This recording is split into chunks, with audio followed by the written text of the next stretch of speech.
하나님의 말씀 민수기 13장을 보도록 하겠습니다. 민수기 13장 30절에서 33절 말씀까지 함께 보도록 하겠습니다.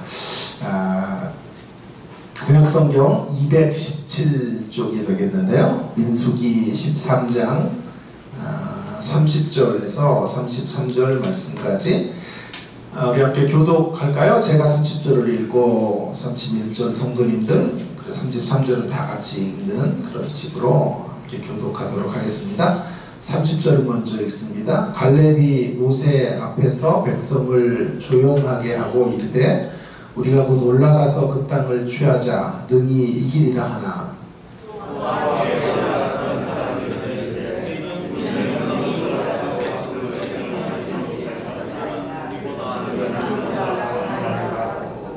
이스라엘 자손 앞에서 그 정탐한 땅을 악평하여 이르되 우리가 두루 다니며 정탐한 땅은 그 거즈미를 삼키는 땅이요 거기서 본 모든 백성은 신장이 장대한 자들이며 거기서 네피림 후손인 아낙 자손의 거인들을 보았나니 우리는 스스로 보기에도 메뚜기 같으니 그들이 보기에도 그와 같을 것이니이다. 아멘.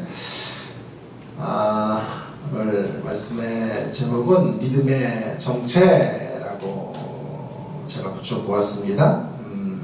믿음의 정체, 믿음이 무언가 하는 것에 대해서 좀 깊이 생각을 해보는 시간을 가져보려고 합니다.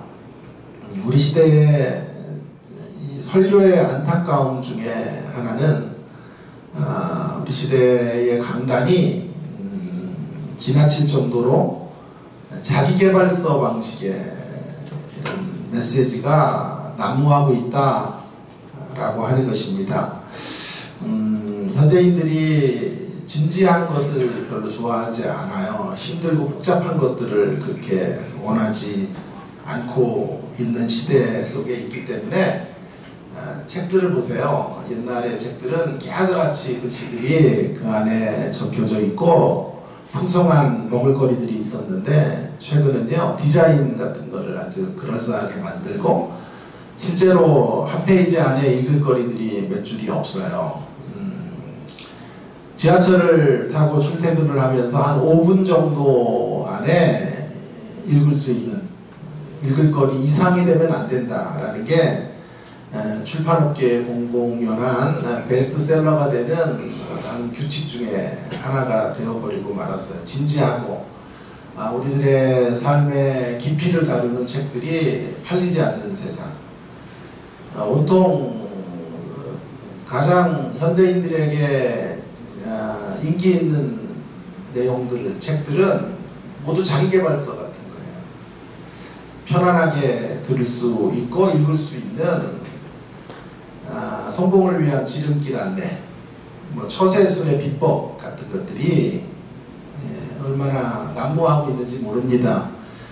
그런 정신들이 교회 안으로 또 흡수되어서 들어왔어요. 강단을 점령해버렸어요. 한때 칭찬은 고래도 춤추게 한다 이런 책들이 시중에 굉장히 회자가 되었는데요.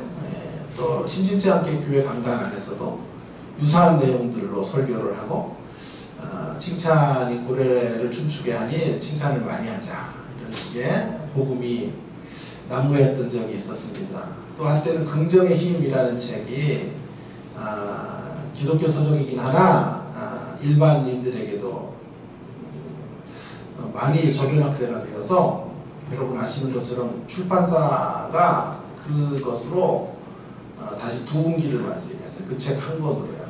그래서 모든 직원들에게 보너스를 나누어 줄 정도로 그렇게 굉장히 선풍적인 인기를 끌었던 책, 조엘 오스틴의 긍정의 힘 같은 것들이 한국교회에 어쩌면 주류를 이루고 있는 메시지로 형성되고 있지 않나 싶습니다. 안타깝습니다. 그보다 더 깊은 하늘의 음성들이 본문 안에 있고 우리는 그 하늘의 음성들을 쫓아서 살아가야 될 사람들인데 고작 세상의 처세술 그것 이상을 능가하지 못하는 복음의 천박함과 말할 수 없는 존재의 가벼움들을 말하는 이러한 강단이 주를 이루고 있다는 것, 그리고 성도들이 그런 것에 환호하고 기뻐한다는 것은 우리 시대의 신자들의 현주소가 어딘지를 말해주는 대목이라고 생각합니다. 오늘 본문에 이 정탐꾼 이야기, 이런 이야기들이 대표적으로 그런 자기개발서 방식의 이야기로 전개되고 있는 이런 본문이라고 저는 생각이 듭니다. 12명의 정탐꾼 중에 정탐을 하고 와서 10명은 부정적인 보고를 하죠. 그리고 2명의 사람, 갈렙을 위시한 여호수아는 좀 간접적이지만 갈렙과 여호수아가 매우 적극적인 그리고 긍정적인 보고를 하는 이러한 내용, 여러분이 이 본문을 가지고 많이 들었던 메시지는 이런 것이 아닐까요? 제가 들었던 메시지도 여러분들과 동일할 것 같은데요. 긍정의 생각을 해라. 적극적인 그리고 소망적인 말을 해라. 그런 이야기들을 이 본문에서 우리는 많이 들어왔을 것입니다. 갈렙처럼 부정적인 말하지 말고 적극적이고 더 긍정적이고 소망적인 말을 하면 우리의 운명이 그렇게 바뀌어지게 된다라고 하는 방식의 설교들입니다. 때로 부흥사들은 이런 것을 좀 더 한 걸음 더 들어가서 자꾸 죽겠다 하지 말고 살겠다고 해라. 죽겠다고 하면 진짜 죽게 될 일이지만 생기니 살겠다고 하라. 그래가지고 뭐 애가 가출했는데, 자녀가 가출했는데 살겠다 그러고 막 그런 일들도 생겼어요. 도대체 이게 뭔지. 우리가 언어를 바꾸는 거는 매우 중요한 것인데요. 그것이 유익을 주는 것도 맞아요. 긍정의 언어를 항상 쓰는 것 매우 소중한 것이지요. 어떤 분은 말을 하면 늘 부정적이고 패배적이고 소극적인 이야기들로 일관하는 것을 보게 됩니다. 그런 것에 비해서는 긍정적이고 소망적이고 희망적인 말들을 하는 것은 얼마나 큰 유익인지 몰라요. 그러나 그런 긍정적인 말이 현상이지 그것이 어떤 원인일 수는 없다라고 생각이 들어요. 그러니까 오늘 본문을 보면서 이 갈렙과 여호수아가 긍정적인 말을 해서 가나안 땅을 얻게 된 것은 아니죠. 더 근본적인 원인이 있어서 긍정적인 말을 하게 된 것이고, 부정적인 말을 한 10명의 사람들이 부정적인 말을 해서 실패하는 것은 아니고요. 그 부정적인 말이 결과라니까요. 어떤 더 근원적인 뿌리와 원인이 있어서 부정적인 말을 하게 된 것이고, 긍정적인 말을 한 사람은 그 근본 뿌리와 원인에 뭔가 다른 부정적인 어떤 가치와 생각들이 있어서 부정적인 말로 나오는 거거든요. 그래서 이 현상적인 걸 몇 개 고친다고 해서 근원이 고쳐지는 건 아니거든요. 현상적인 것, 자, 중환병에 걸려서 기침을 한다고 칩시다. 기침을 잡는다고 해서 중환병이 잡혀지는 건 아니죠. 중요한 건 기침을 왜 하게 되는지에 대한 궁극적 원인들을 추적해서 그 병명을 밝혀내고 그 근원적인 부분들을 수술해 주는 것이 필요할 것입니다. 오늘 본문도 마찬가지예요. 긍정적인 말을 해서 가나안 땅을 정복한 것처럼 생각하는 것은 오해입니다. 긍정적인 말을 해서 이룰 수도 없는 것들을 이루어낸다는 것은 본문의 주객이 전도된 것이다. 이렇게 생각해야 할 것이라고 오늘 본문을 통해서 우리가 그것들을 좀 확인해 보려고 하는 것인데요. 이런 자기개발서식의 메시지, 부정적인 상황들을 창조적 언어로 극복해가는 거 귀합니다. 그러나 그것 이상의 메시지가 이 본문 안에 그걸 부정하려고 하는 게 아니고요. 그것은 현상으로 드러나는 것이고 결과적으로 나타나는 것일 수 있지만 그 근원적인 것은 어떤 토대 위에서 그런 이야기들이 나오게 되었고 왜 12명의 신앙인들 중에 10명은 부정으로 쓰고 2명은 긍정의 언어를 말할 수밖에 없었을지 보다 근원적인 문제들을 확인해 볼 필요가 있겠습니다. 많은 분들이 본문을 보면서 놓치는 것은 이런 정탐의 목적부터 좀 이런 실마리를 위해서는 살펴봐야 되겠는데요. 정탐을 왜 하게 되었는가 하는 것들로부터 이 부분의 근원적인 이 긍정과 부정이 갈리게 되었던 근원적인 원인을 추적해 갈 수 있을 것 같은데요. 이 정탐의 목적은요, 기본적으로 땅을 정탐하러 가는 것은 어떤 것입니까? 어떻게 싸워야 되고 어떤 전술을 통해서 가나안을 정복할 것인지 하는 것들, 적의 군사력은 얼마이고 어떤 전략을 사용해야 가나안 땅을 함락시킬 수 있고 정복할 수 있을지 이런 것들을 탐지하는 것, 이런 것들이 정탐의 목적이죠. 그런데 오늘 정탐의 목적은 조금 다른 데 있다고 생각이 듭니다. 그건 이상이라고 말해야 합니다. 왜냐하면 지금 12명의 정탐꾼을 보내고 있는 거예요.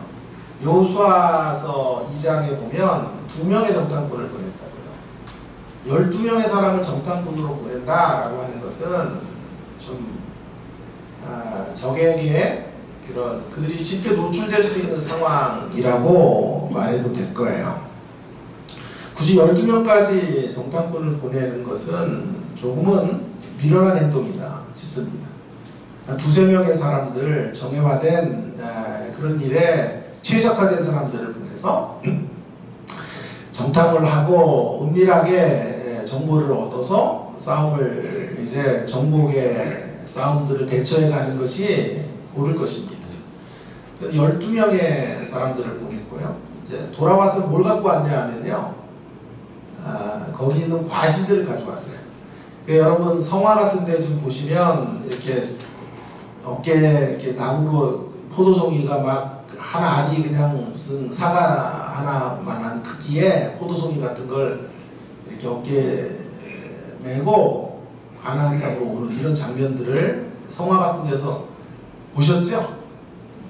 네, 보셨을 거라고 믿고, 자, 그런 과실을 갖고 온 거예요.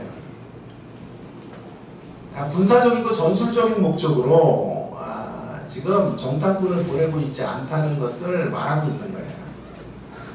또 왜 12명을 보내서 그 땅에 있는 과실들을 지금 광야에 있는 이스라엘 백성들에게 가지고 오게 하신 것일까 하는 것입니다. 이유가 있어요. 군사적인 정찰을 넘어서는 무언가가 있기 때문이죠. 그 땅의 과실을 가지고 오게 함으로써 그걸 맛보게 되죠. 자, 봐라. 이 광야에 우리는 지금 메마른 땅에 있으나 우리가 들어가야 될 이 땅에는 과실이 이만하다. 그것들을 맛보게 되겠죠. 제가 아까 예배를 시작하면서 기도를 이렇게 했습니다. 영적인 잔치에 예배라는 형식으로 우리가 참여하고 있다고 말씀드렸죠. 기도했죠. 영적인 잔치가 완성되는 것은 하나님의 나라에서 완성될 거예요. 우리는 그 하나님의 나라에서 이루어진 영적인 충만한 잔치의 맛보기를 여기서 보고 있는 것이죠. 우리의 기도와 찬양과 예배를 통하여 또 설교를 통하여 선치적으로 맛보는 것이죠. 그러니까 모델하우스와 같은 거죠. 모델하우스를 통해서 앞으로 지어지게 될 아파트의 모양이 어떤지 이런 것들을 충분히 파악할 수 있는 것처럼 지금 이 12명의 정탐꾼들을 통하여 정탐의 목적을 일부 갖고 있을지 모르지만 더 큰 메시지는 뭐냐 하면 이런 것이죠. 우리가 들어가야 될 땅이 풍성한 땅이에요. 약속의 땅. 하나님이 약속하신 그것은 우리의 기대 그 이상을 넘어서는, 우리의 기대치를 훌쩍 넘어서는 풍요로운 것, 복된 삶이 펼쳐지고 아름다운 결실과 과실이 있는 곳이다 하는 것을 선치적으로 맛보게 하시고 경험케 하시려고 12명을 보내는 거예요. 지파별로 대표를 뽑아 12지파 각각의 대표자들이 그것들을 경험하고 12지파의 대표들로 선지적으로 그것들을 선별적으로 뭐라 그래요? 이런 건 대표적으로 맛보고, 자, 가나안 땅을 향해서 가는 이 여정 속에 힘과 용기를 돋워 주려고 하는 것입니다. 그러니까 싸움에서 이기기 위한 전략을 마련하는 차원으로 정탐꾼을 보내는 것이 아니고요, 이미 이겨놓은 싸움에 시사회장에 참여시키고 있는 거예요. 다시요, 싸움에서 이기기 위한 정탐꾼을 보내는 게 아니고요, 이기기 위한 전략을 짜기 위해서 정탐꾼을 보낸다고 생각하면 본문은 조금 잘못 풀려요.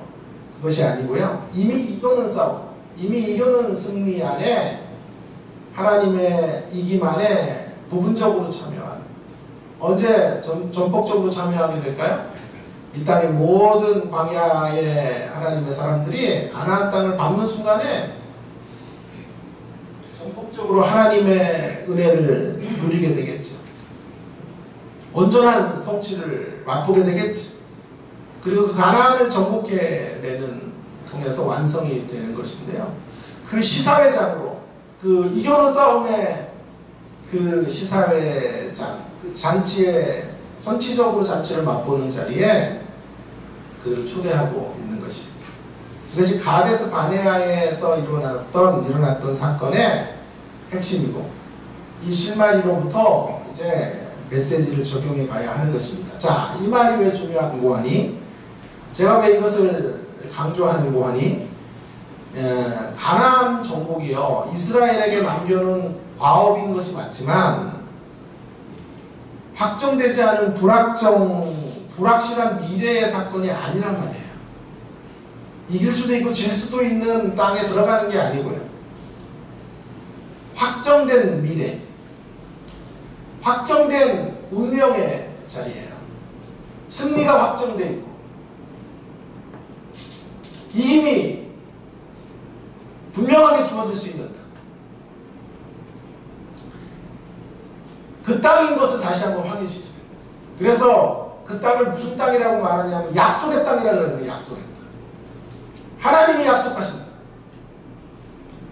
하나님이 이스라엘 백성들, 그들의 삶 내내, 그들이 걸어온 여정 내내 끊임없이 강조했던 그 땅, 그 약속의 땅에 지금 드디어 들어가게 되는 거죠. 만일 여러분 보세요, 승패를 알지 못하는, 운명이 확정되지 않은 채 정탐을 위해서, 그죠, 이길 수도 있고 질 수도 있는, 가나안에 들어갈 수도 있고 들어가지 못할 수도 있는 그 땅에 지금 그런 불확실한 미래 앞에 그들이 던져져 있고, 그 일을 과업으로 주어져 있는 형태로 이루어가야 한다면, 제가 판단하기에는 10명의 정탐꾼은 책망받을 이유가 없어요. 어쩌면 이런 사람들이 있어야 됩니다. 긍정적 보고만 해야 돼요? 아니에요. 부정적 보고도 해야 돼요. 그 땅을 정확하게 진단해 줘야 하지 않겠습니까? 승리의 확률이 얼마가 될지를 분석해 줘야 되지 않습니까? 어쩌면 10명의 정탐꾼은 실용주의자들이에요. 2명의 갈렙과 여호수아는 비현실적 몽상가일지도 몰라요. 대적들은 지금 거인들로 가득 차 있어요. 네피림의 후손들, 아낙 자손들이 그 땅을 지배하고 있고, 이스라엘의 무기와는 비교도 되지 않는 무기들을 가지고 대적들을 무찌를 수 있는 사람들, 자, 그런 사람들을 향하여 나아가는데 이길 수도 있고 질 수도 있는 싸움이 주어져 있다면, 그래서 정탐하는 거라면 두 가지 평가가 함께 나와야 되지 않겠습니까? 안 되겠다라고 말하는 사람도 있어야 합니다. 더 냉철한 현실 분석을 해야 된다고 말하는 사람들이 분명히 있어야 되는 것이지요. 그리고 할 수 있다고 말하는 사람도 있어야 되는 것입니다. 그래서 함께 이들이 토론하고 대화하고 전략을 구축해서 이길 수 있는 가능성을 높여서 그 땅으로 진군해 가야 옳은 것입니다. 그런데 하나님은 10명의 정탐꾼들을 향해 분노하고 계시고 이 사건으로 인하여 출애굽의 1세대는 모두 갈렙과 여호수아를 빼고 가나안에 들어갈 수 없는 하나님의 형벌과 처벌을 받게 된 거예요. 왜 그랬을까요? 왜 그랬을까요? 단순히 언어의 문제가 아닙니다. 단순히 된다고 말하는 사람들이 되고 안 된다고 그런 사람들이 안 된 그런 문제가 아니에요. 중요한 것은 가나안 땅이 이미 오래전에 하나님이 약속하신 땅이라는 데 있어요. 하나님이 약속하시고 허락하시기 주시기로 허락하신 약속의 땅. 아브라함에게 가나안 땅을 주시겠다고 이미 약속하셨어요. 얻을 수도 있고 잃을 수도 있는 땅이 아니에요. 취할 수도 있고 취하지 못할 수도 있는 그런 땅이 결코 아니었습니다. 하나님이 하나님의 언약 백성들에게 반드시 주시기로 약속하신 땅. 자, 이것이 분명하다면 이제 문제가 생기는 거죠. 10명의 정탐꾼들의 부분은 이 지점에서 문제가 이제 밝혀지게 되는 것입니다. 지금 그들은 가나안 땅을 정탐하고 와서 하나님이 허락하신 그 땅이 어떤 땅인지를 선지적으로 맛보고 기뻐하고 확신 속에서 그 땅에 들어가게 하시는 하나님의 그 계획들을 잊지 못하고 약속의 말씀들을 부여잡지 못하고 어떻게 판단한 거죠? 눈에 보이는 것을 따라 판단한 것이죠. 눈에 보이는 네피림들과 눈에 포착되어지는 환경의 어두움과 상황들이 그렇게 그 땅을 정복하기에 녹록지 않다는 사실들을 확인하면서 평가를 내리는 거죠. 현실적인 판단을 한 것이 문제가 되는 게 아니에요. 현실주의자가 된 게 문제예요. 현실적인 판단을 한 것은 옳은 일이나 현실주의자가 된 거죠. 현실주의자가 됐다는 건 뭐가 빠져 있다는 말이냐면 말씀이 빠졌단 말이에요. 하나님의 약속의 말씀, 그 땅을 주시기로 확정하신 하나님의 약속의 말씀을 생각하지 않은 채 보여지는 눈에 보여지는 판단에 따라 취할 수 없다고 말하고 있는 것이 문제가 되는 것입니다. 하나님이 허락하신 약속의 말씀 존재하지 않는 것이죠. 하나님의 약속을 무시하는 거죠. 하나님의 약속을 무시한다는 말은 하나님을 멸시한다는 뜻이에요. 하나님을 멸시하는 거예요. 하나님을 경홀히 여기는 거죠. 그래서 하나님을 향한 그들의 지독한 멸시가 심판을 부르게 만든 것이. 이에 반해서 두 정탐꾼들은 현실의 어떠함보다 자신들이 보기에도 군사력으로는 못 이길 것 같아요. 모압지절에 이런 광야의 이스라엘 백성들이 가나안을 정복한다는 건 현실적으로 불가능해 보여요. 그러나 그들은 그 땅을 정복할 수 있다고 확신하는 거죠. 왜요? 군사력이 아닌 하나님의 역사로 하나님이 그 땅을 주시기로 이미 작정하셨고 허락하셨고 하나님이 예비하신 땅이기 때문에 하나님의 약속이 이루어질 것이기에 확신하고 있는 거예요.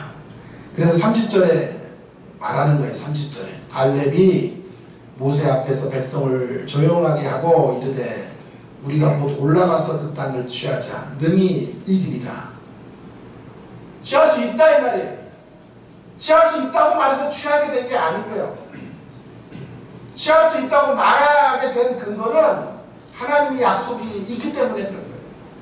그게 원인인 거예요. 약속이 기반을 두고 약속 위에, 약속의 말씀 위에 서 있기 때문에. 상황은 암담하고 현실은 도무지 가나안 땅을 정복해낼 수 없을 것 같은데 약속의 말씀에 근거해 보면 이길 수 있다 이 말이에요. 올라갑시다 이렇게 외치는 거죠.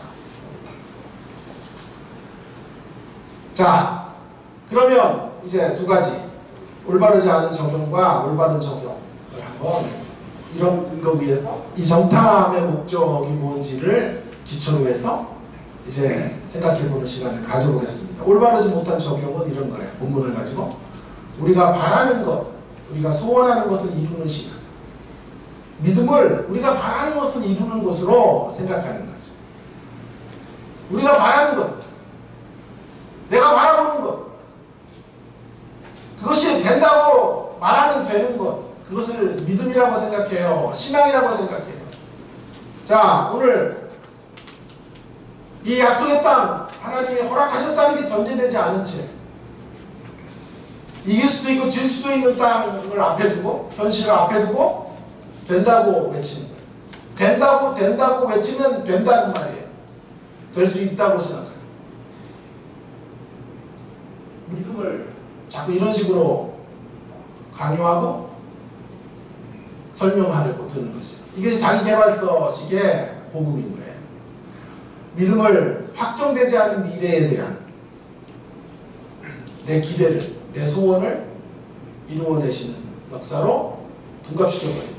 확정되지 않은 미래에 내가 원하는 것, 내가 꿈꾸는 것, 내가 소원하는 것, 내가 갖고 싶은 것, 그것들을 하나님이 이루어 주실 것이라고 체면해버리는 거죠.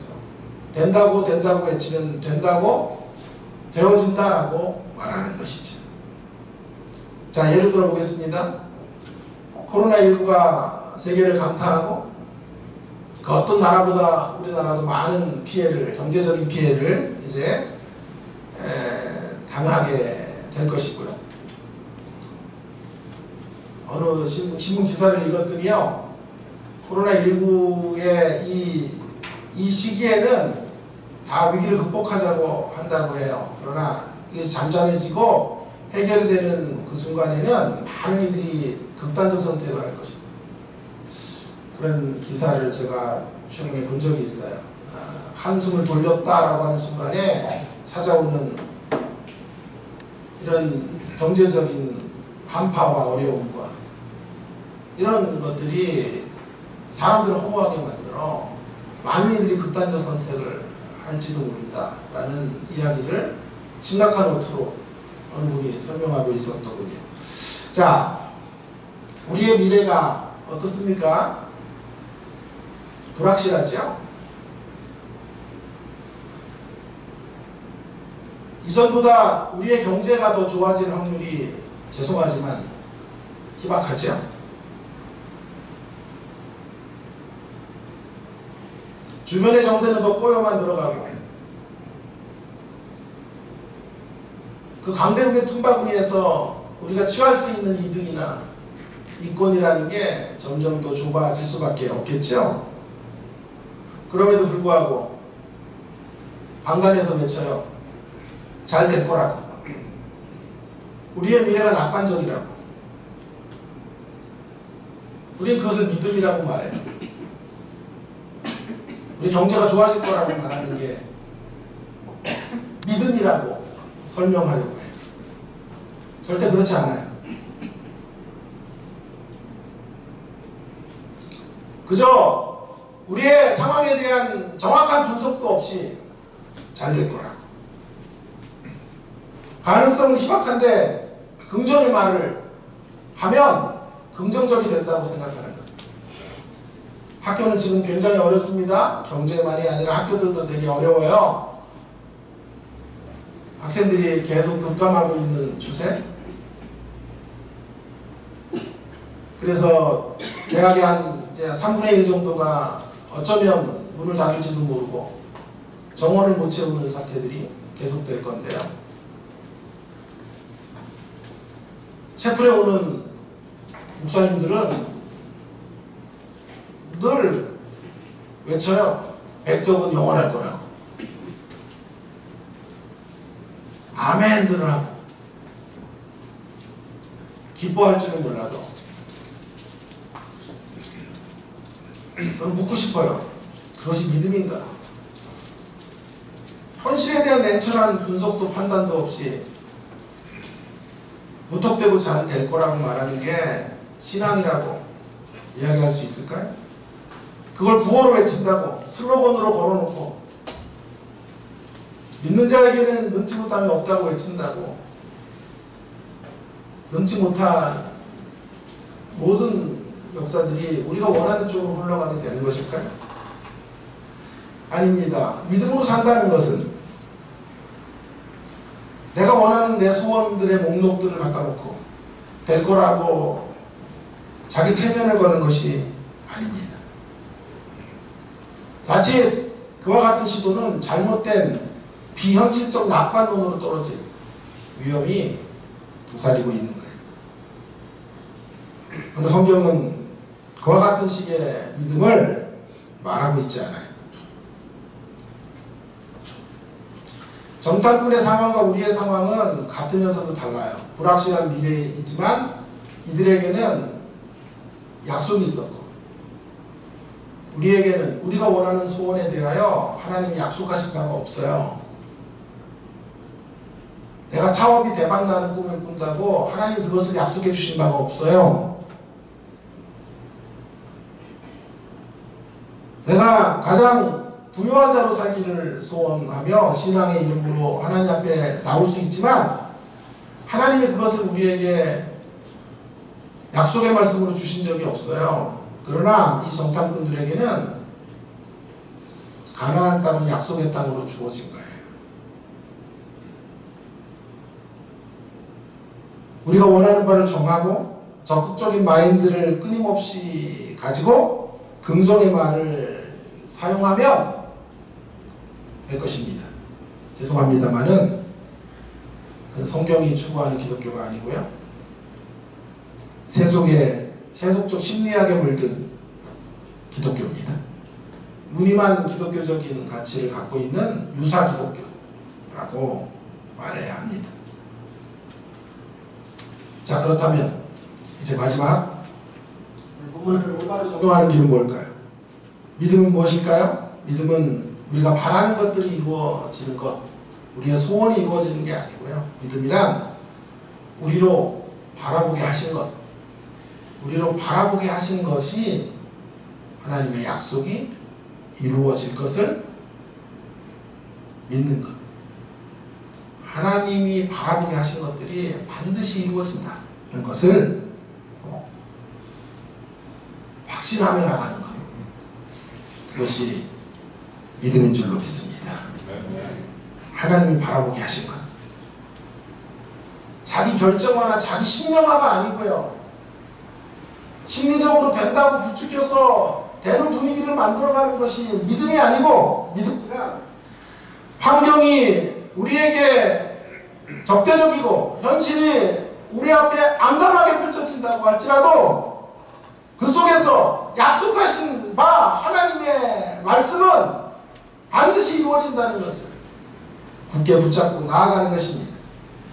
굳게 붙잡고 이 믿음의 길을 포기하지 않고 걸어가는 것입니다.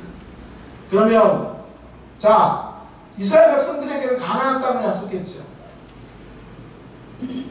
하나님 우리에게 뭐 1000억대 부자를 약속한 적은 없단 말이에요. 거부가 되는 약속을 한 적은 없단 말이에요. 그래서 그런 것으로 이런 본문들을 연결하면 안 되고요. 그러면 우리에게 예수 그리스도 안에서 약속한 것들은 무엇일까요? 저와 여러분에게 약속하신 바들은 무엇이에요? 예수 그리스도 안에서 풍성한 삶들을 약속해 주셨어요. 예를 들면 구원을 약속하셨죠. 성령의 능력을 약속해 주셨어요. 천국을 약속하셨고, 영생을 약속하셨고, 임마누엘의 삶을 약속해 주셨고, 신자들에게 각양 은사들을 허락해 주실 것을 성령은 곳곳에서 약속해 주고 있습니다. 자, 이런 것들이 이루어질까요? 우리의 구원이 완성될 수 있을까요? 우리가 저 영원한 하나님의 나라에 입성할 수 있을까요? 하나님이 성경에서 우리에게 허락하시고자 하시는 그 찬란한 삶의 주인공이 될 수 있을까요? 환경은 우리에게 그렇지 않다고 끊임없이 말합니다. 이 허무한 세상 속에서 우리로 하여금 끊임없이 허무에 굴복하게 만들어 놓습니다. 우리 앞에 가나안의 장대한 아낙자손들이 버티고 서 있습니다. 한날 한날 삶을 살아갈수록 우리의 삶이 왜 이렇게 견고한지, 삶이 정말 녹록지 않다는 것을 확인시키는 현실들 앞에 우리가 서 있습니다. 곳곳에 달려드는 대적들과 원수들과 끊임없는 장애물들이 우리 앞에 놓여져 있다. 그런 현실 속에서도 믿음이란 약속의 말씀을 부여잡고 하나님께서 약속하신 바는 그분의 신실함에 근거하여 이루어내실 것임을 확신하는 것입니다. 믿음은 세속적 심리학에 근거한 긍정의 신학이 아니에요. 가능성의 신학을 말하는 것이 아니에요. 믿음이란 그보다 더 강력한 것이에요. 더 강력한 거죠. 하나님의 인격의 기반을 둔 그분의 약속이 이루어진 것을 믿는 말씀의 신학. 말씀의 신학이에요. 하나님의 말씀이 반드시 어떠한 공작에도 불구하고 어떠한 대적들의 위협에도 불구하고 하나님의 말씀은 성취되어집니다. 라는 것을 확신하며 이 허무한 세상 끝까지 살아내는 것, 그것을 믿음의 삶이라고 말하는 것입니다. 그래서 히브리 11장 1절을 이렇게 새롭게 풀어야 돼요. 믿음은 바라는 것들의 실상이요 라고 말할 때 우리는 여지껏 내가 바라보는 게 실상이라고 생각했어요. 내가 바라보는 것, 내가 소원하는 것이 실상으로 이루어지는 걸 믿음이라고 생각했어요. 성경은 그렇게 말하지 않는다니까요. 내가 바라보는 게 아니라 나로 바라보게 하신 것을 믿는 것, 나로 바라보게 하신 것들은 어떤 경우에도 성취될 것을 확신하는 것, 그것을 믿음이라고 말합니다. 믿음이란 하나님의 백성들이 바라보고 소원하는 모든 것을 이루어내겠다라는 뜻이 아니고요, 하나님이 하나님의 백성들에게 약속하신 바들을 성취하시겠다 라는 뜻이에요. 이것이 성경적인 믿음이라고 한다면 이제 우리의 삶에 구체적으로 적용을 해볼 필요가 있겠습니다. 좀 유쾌하지 않은 가정이지만, 예를 들어 어느 신자가 난치병 판정을 받고 시한부 인생의 선고를 받았다고 가정해 보십시다. 1년밖에 살 수 없다라는 선언을 이제 의사로부터 들었습니다. 그때 작동해야 될 믿음이 무엇일까요? 하나님이 나로 이 병을 완전히 고쳐주실 것이다 라고 믿는 거죠. 그런데요, 죄송하지만 그런 믿음은 하나님이 약속하신 바가 없어요. 내가 기대하는 바예요. 내가 기대하는 바는 이루어질 수도 있고 이루어지지 않을 수도 있어요.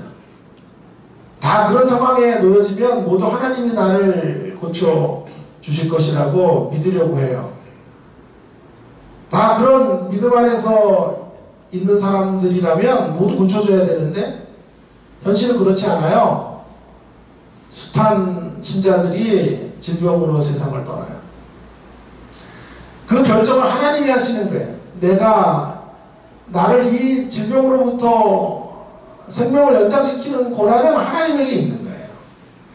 물론 우리의 옵션은 구하는 거예요. 하나님, 저를 고쳐주시기 원합니다. 이게 구하는 건 신앙적 행위이고 꼭 필요한 것이라고 생각해요. 그러나 이렇게 생각하시면 안 돼요. 반드시 고쳐주는 게 하나님의 뜻이라든지, 고쳐주는 방식으로 역사할 때만 하나님이 나를 사랑하시는 것이라든지, 우리의 죽음을 준비하고 인생의 마무리를 지으려고 하는 생각은 불신앙적인 태도라든지, 이러다 안 되면 어쩌나 라고 말하는 부정적인 말을 하는 것은 하나님이 치유하실 수 없도록 우리가 고춧가루를 뿌리는 그런 행동과 같은 것이라든지 생각하는 것은 믿음이 아니에요. 그래서 내가 가지고 있는, 내가 소원하는 바인 거죠. 오히려 그런 자리에서 확보되어져야 되는 믿음은 이런 거예요. 그런 자리에서 우리가 하나님을 바라봐야 되는 거죠. 뭘 바라봐요? 그 고통의 자리가 하나님이 나를 마치 버린 것 같이 느껴지는 자리에서 우리는 그 고통의 자리 속에 나와 함께 하시는 하나님을 확신하는 거예요. 세상 끝날까지 내가 너희와 항상 함께 있으리라. 하나님, 우리 아픔의 자리, 이 시한부 인생의 자리에도 여전히 함께 하시고 나와 동행하시고 임마누엘로 역사하신다는 것을 믿는 거예요.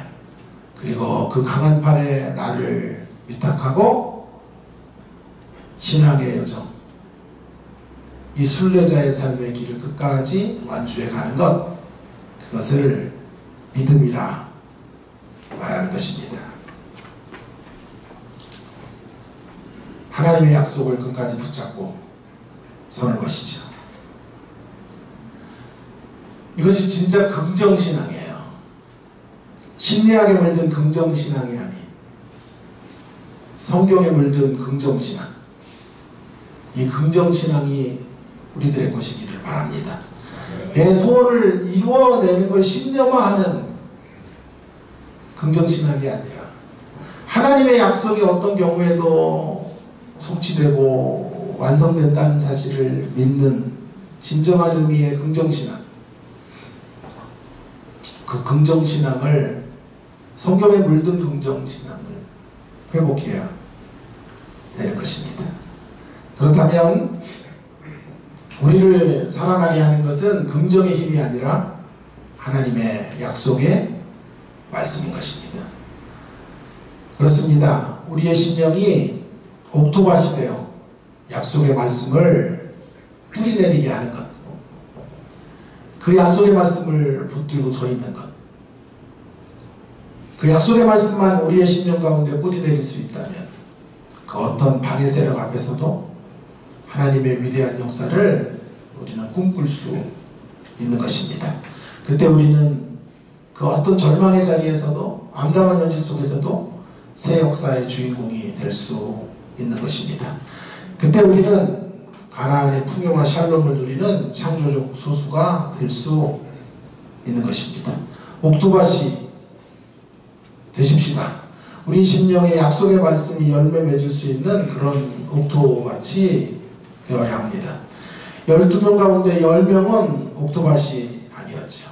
오직 2명만 옥토밭이었다는 말은 그만큼 말씀이 뿌리내리기가 힘들단 말이에요. 여러분, 사단은 뭘 향해서 총력전을 벌이는지 아세요? 말씀배. 사람의 심령 가운데 하나님의 말씀이 제대로 심겨지면 변화돼요. 하나님 말씀이 심겨지니까 저 같은 사람이 목사가 되고 여러분들이 이 귀한 변화의 자리, 성도의 자리로 나오신 거예요. 그러니까 인생을 변화시키는 가장 확실한 길은 말씀에 들어가는 거예요.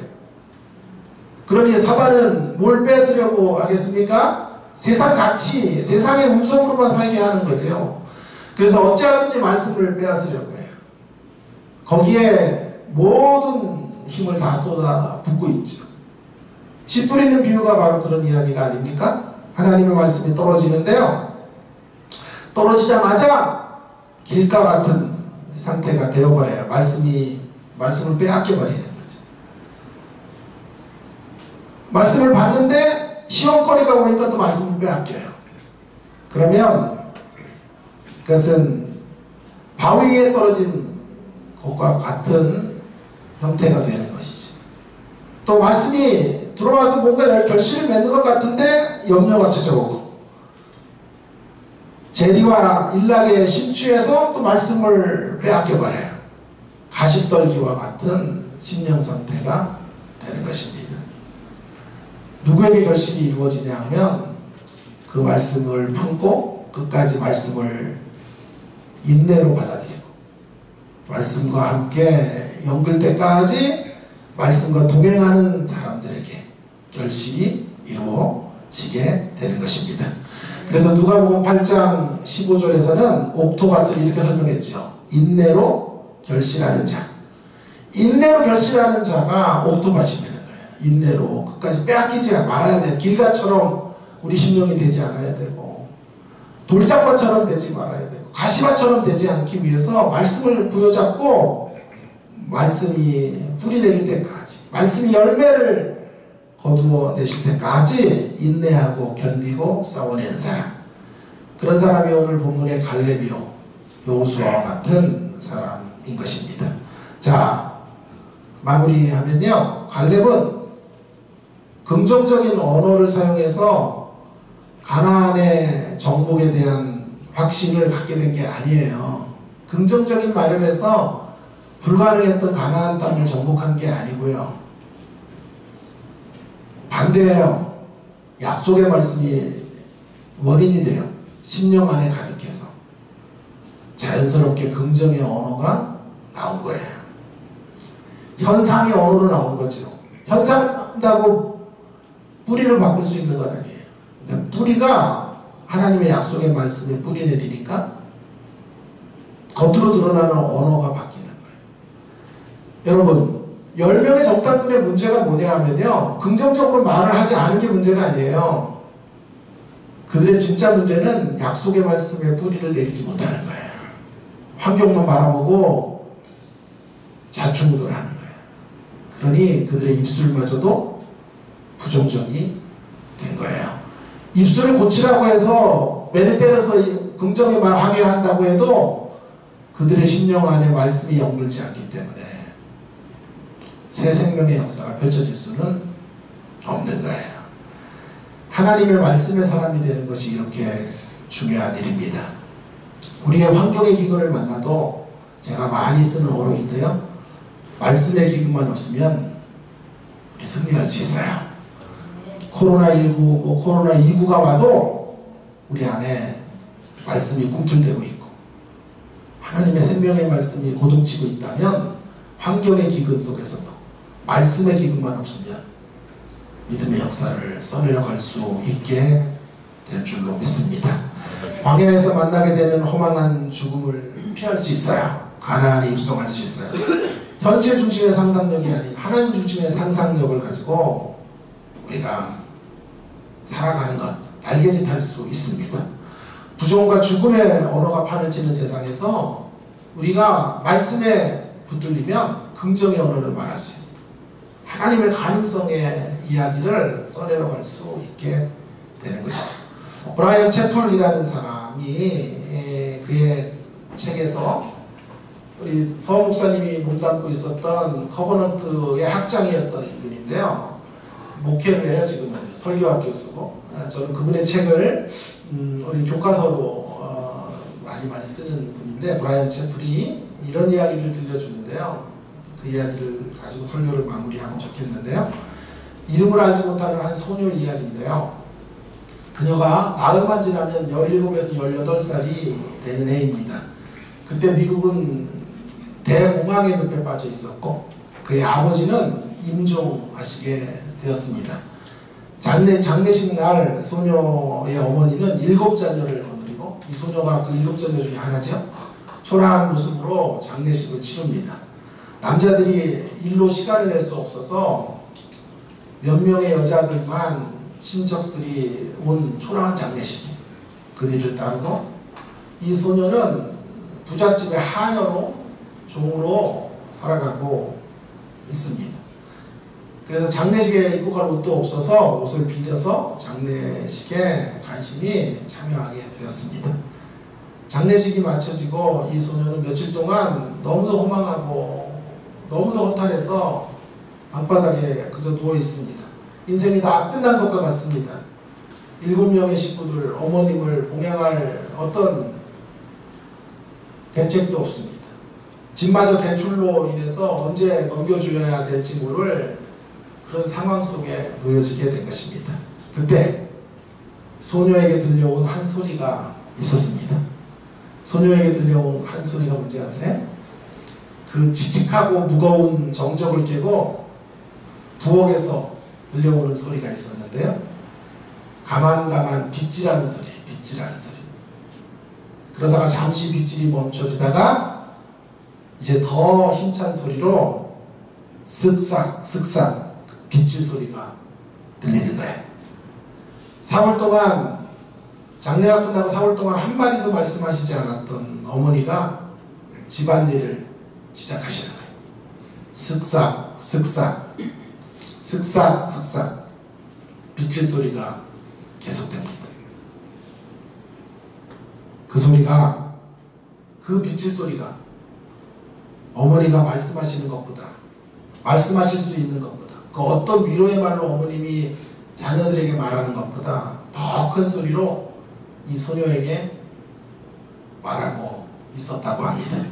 이렇게 들려졌다 그래요. 인생은 계속된다. 인생은 계속된다. 희망이 다 사라진 것이 아니다. 우리는 주님을 믿었고 앞으로도 그 사실은 변함없을 것이다. 우리는 다시 힘을 내어 생을 이어갈 것이다. 어머님이 3일 만에 털고 일어나 부엌에서 빗자루로 그 부엌을 쓰는 소리, 슥싹 슥싹 하는 그 소리에서 그걸 본 거예요. 나중에 그 소녀는 어머님이 그렇게 단순한 집안 일을 하는 소리가 얼마나 달콤했는지, 그리고 마음속에 어떤 희망과 새로운 희망과 믿음을 지피게 되었는지를, 그리고 큰 힘과 용기를 얻게 되었는지를 그의 일기장에 적어두게 되었다 라고 말하고 있습니다. 성경은요, 빗자루의 노랫소리, 빗자루의 노랫소리를 들려주는 책이에요. 성경은 어떤 책이라고요?